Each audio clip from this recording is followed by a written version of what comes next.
يا رسول الله سلام عليك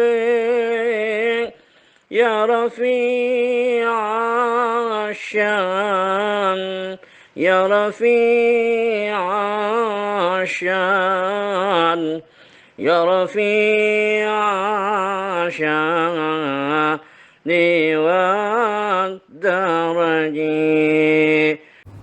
الفاتحة. أعوذ بالله من الشيطان الرجيم. بسم الله الرحمن الرحيم. الحمد لله رب العالمين الرحمن الرحيم مالك يوم الدين. إياك نعبد وإياك نستعين والصراط المستقيم صراط الذين أنعمت عليهم غير المغضوب عليهم ولا الضالين آمين.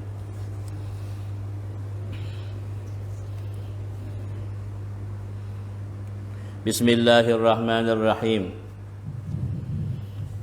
الحمد لله رب العالمين. اللهم صل وسلم وبارك على سيدنا ومولانا محمد وعلى آله وصحبه أجمعين. سبحانك لا علم لنا إلا ما علمتنا إنك أنت العليم الحكيم ولا حول ولا قوة إلا بالله العلي العظيم. رب اشرح لي صدري ويسر لي أمري واحلل عقدة من لساني يفقهوا قولي. اللهم افتح علينا فتوح العارفين وانشر علينا رحمتك يا أرحم الراحمين واهدنا ووفقنا إلى صراطك المستقيم وعافنا واعف عنا وتب علينا إنك أنت التواب الرحيم واجعلنا ووالدينا وأولادنا وذريتنا من عبادك الصالحين برحمتك يا أرحم الراحمين. قال المؤلف رحمه الله تعالى ودمن نفع بجميع علومه بالدارين آمين. قال رسول الله صلى الله عليه وسلم أيها الناس موروا بالمعروف وانهوا عن المنكر قبل أن تدعوا فلا يستجاب لكم وقبل أن تستغفروا فلا يغفر لكم.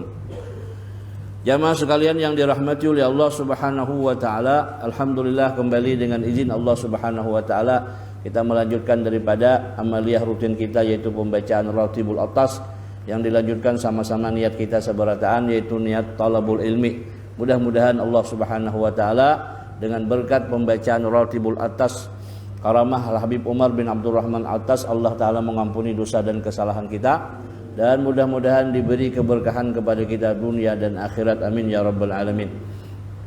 Bacaan kita di halaman 226 yaitu bagian atas sabda Nabi sallallahu alaihi wasallam, wahai manusia, suruhlah olehmu dengan ma'ruf, berbuat kebajikan, dan larang olehmu daripada kemungkaran sebelum kalian berdoa tetapi tiada dikabulkan. Lagi doa-doa kamu dan sebelum kalian meminta ampun tetapi tiada diampuni lagi. Jadi ini ada efeknya. Amar ma'ruf nahi mungkar apabila tidak dilaksanakan maka berimbas satu, yaitu tidak dikabulkannya doa. Fala yustajabu lakum, tidak dikabulkannya doa. Kenapa? Karena kada hiran-hiran, kada pernah berupaya hendak beramar ma'ruf nahi mungkar. Dan di dalam hadis Nabi dikatakan, man ra'a minkum munkaran, siapa-siapa yang melihat kemungkaran fal yughayyirhu biyadihi, hendaklah dia merubah dengan tangannya, artinya dengan kekuasaan. Ini para pejabat nyaman benar tak? Dengan kekuasaan. Apabila kada bisa dengan kekuasaan, apa? Babilisanihi, dengan lisan, dengan nasihat, sampaikan dengan baik. Kada kawa jua hati barang membenci daripada kejahatan tersebut. Apabila ditinggalkan amar ma'ruf nahi mungkar, maka yang diberikan oleh Allah Ta'ala kepada kita ada dua. Yang pertama, tiada lagi dikabulkan doa-doa kamu. Dan yang kedua, tiada diampuni dosa-dosa kamu. Qala Rasulullah sallallahu alaihi wasallam, afdalul jihadi kalimatu haqqin inda sultanin jairin. Sepaling afdal jihad adalah yaitu berkata kalimat yang benar yang disampaikan kepada penguasa yang zalim. Itu luar biasa sudah. Kalau berani menyampaikan kebenaran kepada penguasa yang zalim adalah merupakan jihad yang paling besar.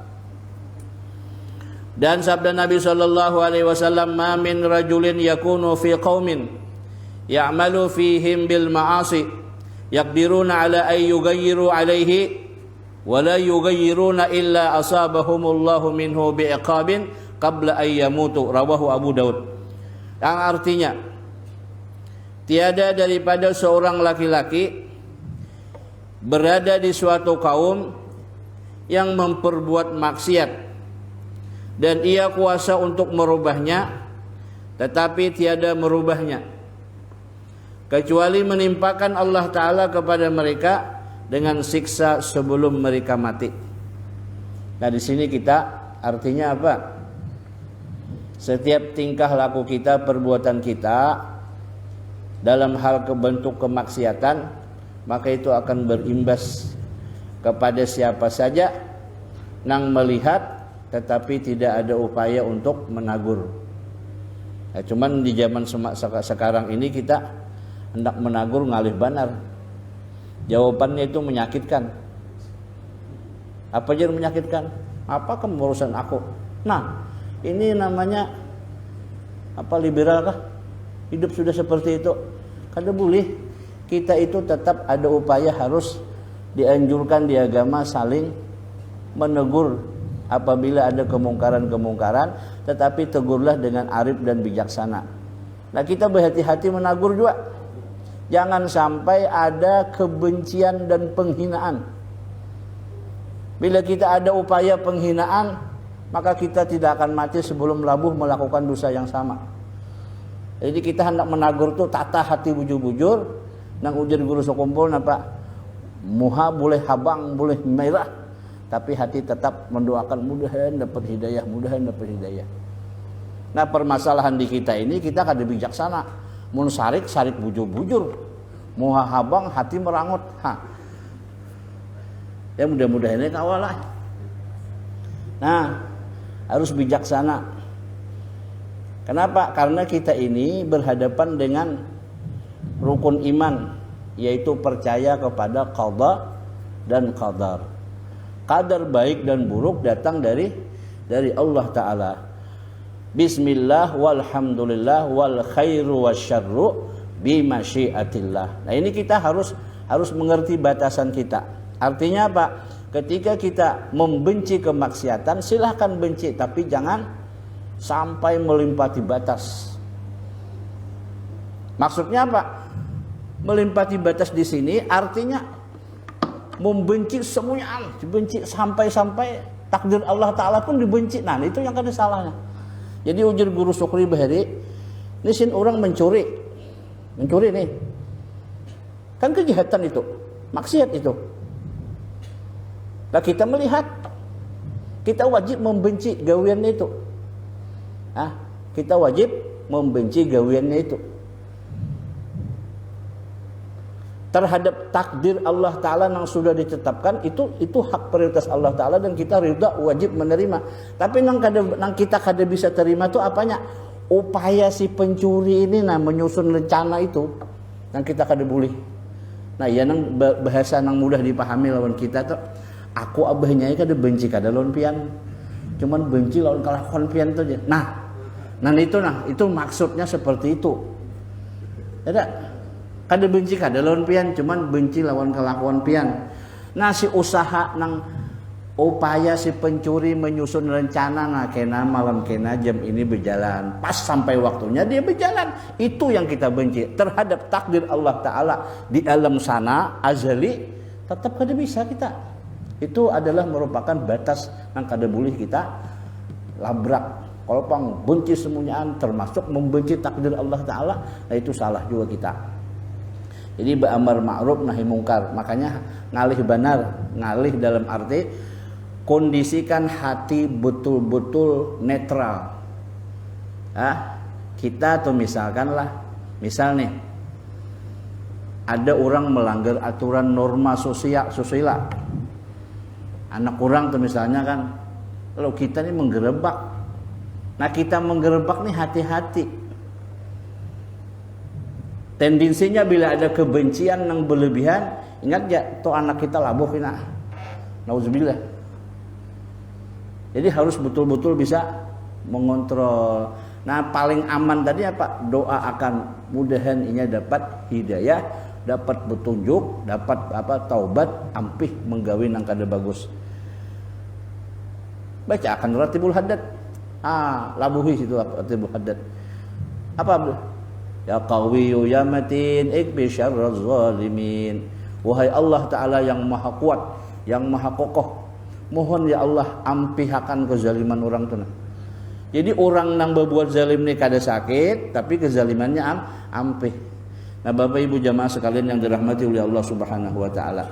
Jadi apabila di suatu tempat ada orang berbuat maksiat tetapi kita tidak ada upaya untuk menegur ataupun merubahnya, maka Allah akan menimpakan kepada mereka nang berdiam beretaan tu dengan siksa sebelum mereka mati. Itu kena ada. Itu hadis diriwayatkan oleh Imam Abu Dawud. Jadi jangan dianggap hidup sorangan, risiko masing-masing nggak ada. Sampai ke alam kubur gini dah. Kita ini disunnahkan, dianjurkan bahwa kubur betatai orang saleh. Itu maksudnya apa? Artinya sampai ke alam kubur pun kita kada bisa, tetap ada hubungan saling keterkaitan dengan orang lain. Jamaah sekalian yang dirahmati oleh Allah Ta'ala, kemudian cabang iman yang ke-53 ialah selalu tolong menolong di dalam kebajikan. Ini dia, selalu tolong menolong di dalam kebajikan, itu bagian daripada cabang iman.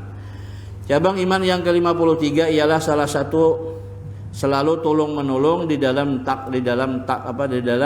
takwa, dalam kebajikan dan takwa. Firman Allah Subhanahu wa taala, A'udzubillahi minasyaitonir rajim. Wa ta'awanu 'alal birri wat taqwa wa la ta'awanu 'alal itsmi wal udwan. Artinya, bertolong-tolonglah olehmu atas kebajikan dan takwa, dan jangan bertolong-tolongan atas dosa dan permusuhan.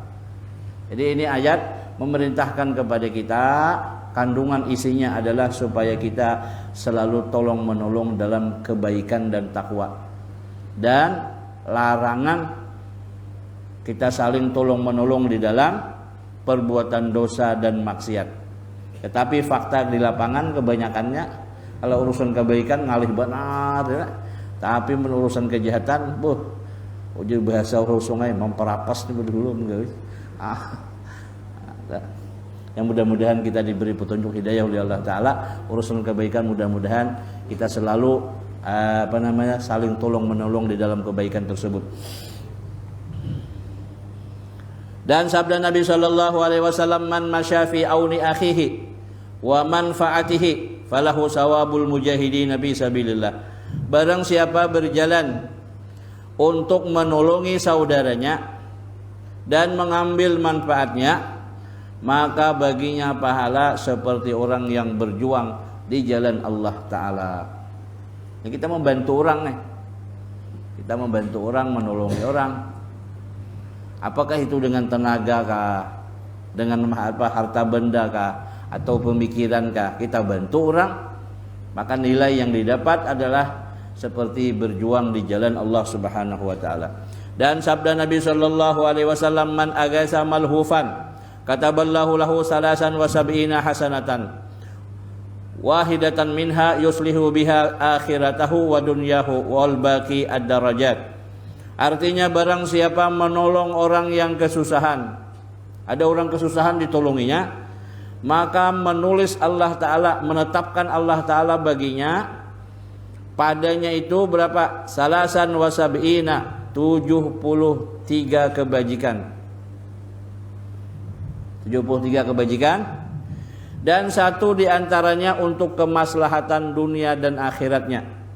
Jadi yang 73, satu saja kebaikannya tersebut itu adalah untuk kemaslahatan dunia dan akhirat. Dan sisanya akan mendapat derajat yang tinggi di akhirat nantinya. Nah, jadi di sini ini agasa malhufan, ada menolongi orang yang kesusahan. Nah, makanya ada di dalam ungkapan itu apabila kita bersedekah, ujar Nabi, satu sedekah bisa dibalas dengan 10 kebajikan. Man ja'a bil hasanati falahu asyru amsalihha. Ketika kita berbuat satu kebajikan, bisa jadi balasannya adalah 10 kali lipat. Tetapi ketika kita menolongi orang, apalagi dalam bentuk orang itu meminta tolong kepada kita, misalnya berhutang, minta hutangi, nah maka itu pahalanya adalah lebih daripada 10 kali lipat. Nah akan tetapi kalau kita bersedekah dengan menghutangi, tentunya yang lebih afdal adalah menghutangi daripada sekedar bersedekah. Karena kalau bersedekah belum tentu orang membutuhkan. Tapi kalau sudah berhutang, itu jelas bahwasanya orang itu sangat memerlukan. Maka pahalanya akan lebih besar daripada sekedar bersedekah. Nah, jemaah sekalian yang dirahmati oleh Allah Subhanahu wa taala. Pembicaraan ini adalah merupakan masukan dan nasihat buat kita barataan. Bisa jadi besok kita mengalami hal yang sama. Saya pernah sampaikan nasihat ini juga, begitu besok datang orang berhutang, Pak Ustadz tolongi, itu kenapa? Aku kehabisan duit dah. Nah, makanya malam tadi aku membaca hadis ini, kada ditolongi, yang baca kitab, ditolongi pas-pasan pula. Labuh tolongi juga kita. Wah, uji Allah Ta'ala pengeramput kini kamu ngalih. Jadi urut tuh sudah kanyang menengah kayak ini nih. Menasihati orang jangan penyarikan, datang ke rumah kena ada aja masalah. Kayak apa Allah Ta'ala membuat supaya kita syarik. Tapi alhamdulillah ditahan-tahan tuan ya. Jadi bila menyuruh bersedekah, kena tuh datang tuh orang minta sedekah. Menyuruh menghutangi orang, datang tuh orang berhutang. Nah, tapi mudah-mudahan kita artinya selalu waspada, karena kita dinasihati dulu almarhum ada salah satu guru kita, Dr. Ali Mustafa Yaqub, beliau imam daripada Masjid Istiqlal Jakarta. Ujar sidin ketika beliau masih sekolah di Madinah, dinasihati berhati-hatilah dengan orang yang meminta-minta. Kita tidak tahu, siapa tahu itu malaikat. Bahkan yang lebih ngeri lagi, siapa tahu itu Nabi Khidir. Pas datang minta aja. Hari itu tuh takdir Allah Ta'ala, Allah mentakdirkan kita akan sugih ganal kalau bersedekah. Sekalinya kita kada mau. Nah parah yang deh. Ada jadi mun kira-kira ada orang meminta, ya beri sajalah. Kada usah mikirkan gonolnya awak, jika kada usah mikir itu mau ganal ke awak, ganal ke penggelangan. Beri lah naik. Ya. Nah makanya di dalam Quran itu la tubtilu sadaqatikum bil manni wal aza, jangan kau batalkan pahala sedekahmu itu dengan mengungkit-ungkit dan menyakiti. Jamaah sekalian yang dirahmati oleh Allah Subhanahu wa taala. Jadi tolong menolong di dalam kebaikan itu termasuk daripada cabang iman. Sabda Nabi sallallahu alaihi wasallam, "Inna min ahabbil a'mali ila Allah idkhalus sururi ala qalbil mu'minin." Wa ay yufarrija anhu ghamman aw yaqdi lahu anhu dainan aw yut'imahu min ju'in. Artinya di antara amal yang paling dicintai oleh Allah Ta'ala, amalan yang paling dicintai oleh Allah Ta'ala apa? Yaitu memasukkan kegembiraan atas hati orang beriman. Jadi maksudnya apa? Menggembirakan orang toh. Ya kan, jadi kadang-kadang orang ini tingkah laku di masyarakat, ketika dia bersuara orang tertawa. Nah, membuat orang tertawa, membuat orang gembira itu kan senang. Itu juga bagian daripada kebajikan. Kemudian dan menghilangkan duka cita dan membayarkan hutangnya atau memberi makan kepadanya. Ada orang punya hutang, sampai kita bayar-bayar, kita bisi kelebihan duit. Orang yang mau hutangi berkisah, kamu si anu tuh kamu kada bayar-bayaran aku hutang. Labuh bayar ya kan nah. Itu yang paling abdal. Itu sedekah sir ngarannya. Itu sedekah sir, artinya apa? Sedekah secara rahasia. Nah, kada usah lagi pada lawan nang ampun nang dihutang itu. Dikiranya masih aja ada hutang lah, tetapi usah kita sudah menyelesaikan hutangnya tersebut, atau memberi makan kepadanya. Ini bagian daripada tolong menolong dalam hal memberikan makan. Kalau tadi itu diantaranya adalah idkhalus surur, menggembirakan orang lain. Kemudian cabang iman yang ke-54 ialah bersifat haya. Wallahu alam. Mudah-mudahan Allah Ta'ala mengampuni dosa dan kesalahan kita, dosa dan kesalahan ibu bapak kita, guru-guru kita, barataan kepada guru-guru kita yang sudah wafat, mudah-mudahan di alam kubur dapat rahmat maghfirah di sisi Allah Ta'ala. Yang masih hidup mudah-mudahan selalu diberikan ilmu ini, mudah-mudahan dengan karamahnya Al Habib Umar bin Abdurrahman Atas kita diberikan kesehatan jasmani dan rohani, ditambahi rezeki yang halal banyak dan barakah, dan manfaat dunia dan akhirat. Keluarga kita mulai daripada istri, suami, anak, cucu kita, zuriat kita, berataan mudah-mudahan menjadi orang-orang yang saleh dan terbuka hatinya untuk ibadah taat kepada Allah Subhanahu wa taala, tertutup hati untuk maksiat kepada Allah Subhanahu wa taala, dan mudah-mudahan kita seberataan meninggal husnul khatimah bisirrin nabi wa alin nabi wa bisirri surati al-Fatihah. A'udzu billahi minasyaitonir rajim. Bismillahirrahmanirrahim. Alhamdulillahirabbil alamin arrahmanir rahim maliki yaumiddin. Iyyaka na'budu wa iyyaka nasta'in. Ihdinas siratal mustaqim. Siratal ladzina an'amta 'alaihim ghairil maghdubi 'alaihim waladdallin. Amin. Ya Rabbana ta'arafna bi anna naqtarabna wa annana asrabna 'ala ladha ashrabna. Fatub 'alaina tauba taghsilu kulla hauba. واستر لنا الأورات وآمن الروعات واغفر لوالدينا ربي ومولودينا والأهل والإخوان وسائر الخلان وكل ذي محبة أو جيرة أو صحبة والمسلمين أجمع آمين ربي أسمع فضلا وجودا منا لا باكتساب منا بالمصطفى الرسول نحظى بكل سول صلى وسلم ربي عليه عد الحب وآله وصحبه عدد تيس الصحب والحمد لله بالبدء والتناهي والحمد لله بالبدء والتناهي بفضل سبحان ربك رب العزة عما يصفون وسلام على المرسلين والحمد لله رب العالمين.